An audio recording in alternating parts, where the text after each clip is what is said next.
कमरा नंबर 138।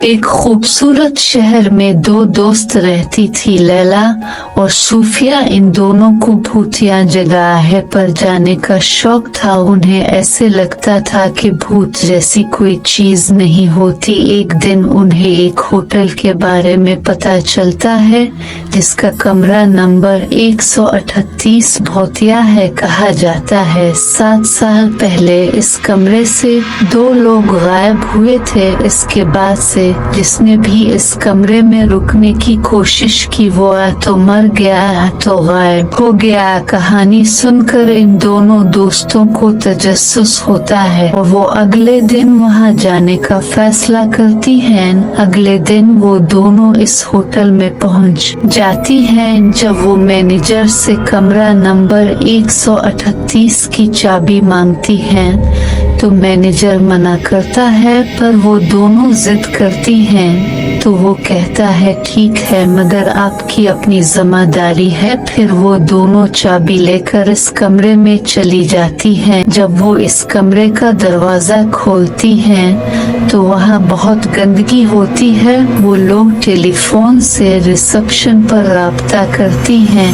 तो वो कमरे में आने से मना कर देते हैं। फिर वो जैसे तैसे खुद ही कमरे की सफाई करती हैं और सो जाती हैं। रात को दरवाजे के खटखटाने से लैला की आंख खुलती है। जब लैला दरवाजा खोलती है तो वहाँ पर एक लड़की खड़ी होती है जिसका चेहरा इसके बालों से ढका होता है और उसके हाथ में जहर की बोतल होती है।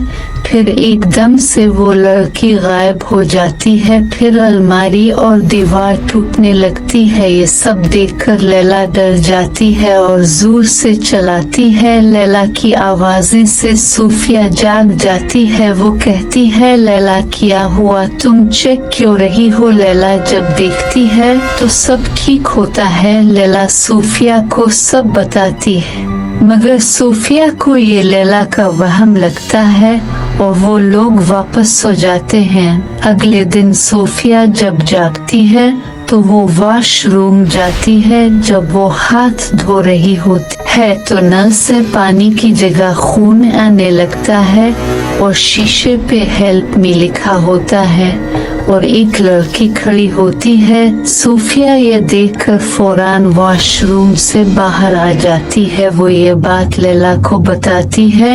अब इन दोनों को कमरे में कुछ गड़बड़ लगती है। वो दोनों अलमर नामी अपने एक दोस्त के पास जाती हैं। वो इससे पता करवाती हैं कि जो 2 लोग गायब हुए थे वो कौन थे और जो मेरे वो कौन थे। अलमर इन दोनों को पता करके बताता है कि 7 साल पहले 2 बहन भाई इस रूम से गायब हुए थे। इसके बाद एक कुक इस रूम से गायब हुआ था और होटल का है वहाँ मारा पाया गया था। इसके बाद होटल 6 साल के लिए बंद हो गया। ये सब सुनने के बाद वो दोनों उनके बारे में पता करवाती हैं जो इस वक्त काम करते थे। फिर उन्हें एक वेटर के बारे में पता चलता है जो इस वक्त काम करता था और इस वाक़ये के अगले दिन इसने काम छोड़ दिया। फिर वो दोनों इस वेटर को ढूंढते ढूंढते इसके घर पहुंचती हैं।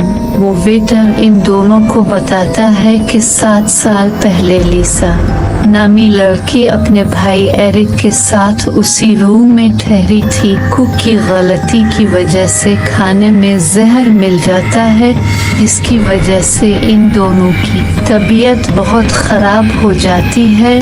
जब ये बात मैनेजर को पता चलती है तो वो होटल के हेड को बुलाता है। होटल के हेड को होटल बंद होने का डर लगता है तो वो इन दोनों को अलमारी के पीछे दीवार में चुनवा देता है और इन दोनों को गायब करार देता है। फिर लैला और सूफिया मिलकर इस कमरे से इन दोनों का कंकाल निकलती हैं और मैनेजर को सजा दिलवाती है। इस तरह रूह का गुस्सा हमेशा के लिए खत्म हो जाता है, होटल हमेशा के लिए बंद हो जाता है और कुछ सालों के बाद वहाँ एक बिल्डिंग बन जाती है। लैला और सूफिया ने अपनी दोस्ती से मिलकर इन दोनों को इंसाफ दिलाया और गुनहगार को सजा